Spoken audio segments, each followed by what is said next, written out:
3, 2, 1. The mold was broken for the Mayflower II's new bell during a ceremony at Plimoth Plantation on Sunday.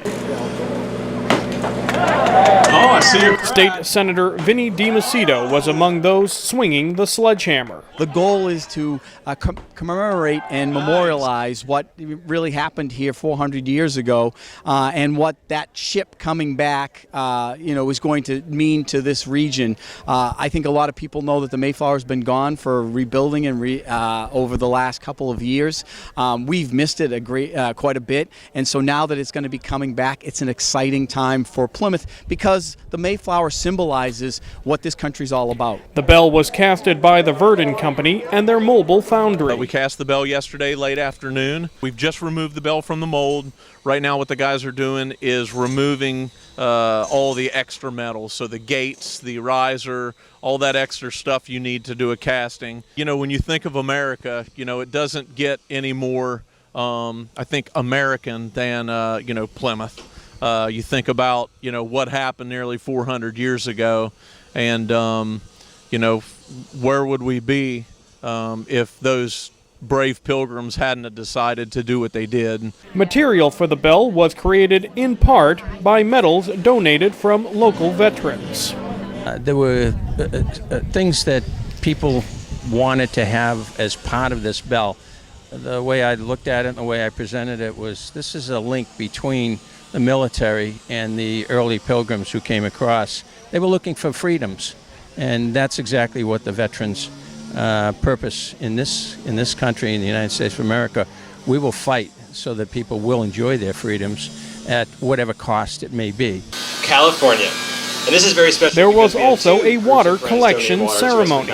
We poured water that we collected from all 50 states, the nation's capital, Netherlands, and England, into a kettle here that will be used to christen Mayflower II on September 7th. So we're trying to, we decided that a champagne bottle, the customary thing that would christen a ship, just didn't do enough justice for how special Mayflower II is and the story she represents to this country. So we talked to everybody from all 50 states across the country, across the Atlantic, and they all gave us some water, which will be broken on the bow of the ship on September 7th. There were other attractions as well, including music, food was bad and the deal fell through, and kids' activities.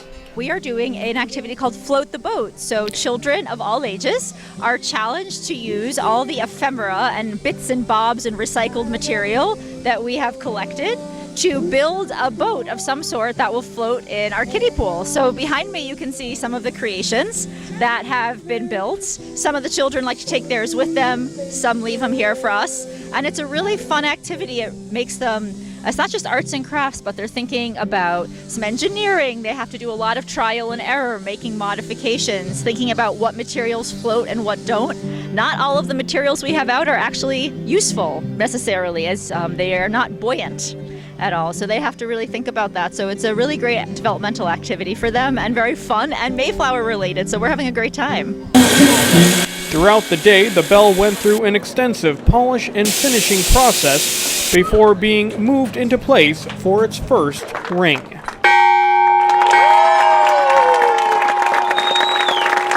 Well, folks are still lining up here to give the Mayflower bell one last ring before it and the water collected today head down to Mystic, Connecticut, where the Mayflower II is set to be christened on September 7th.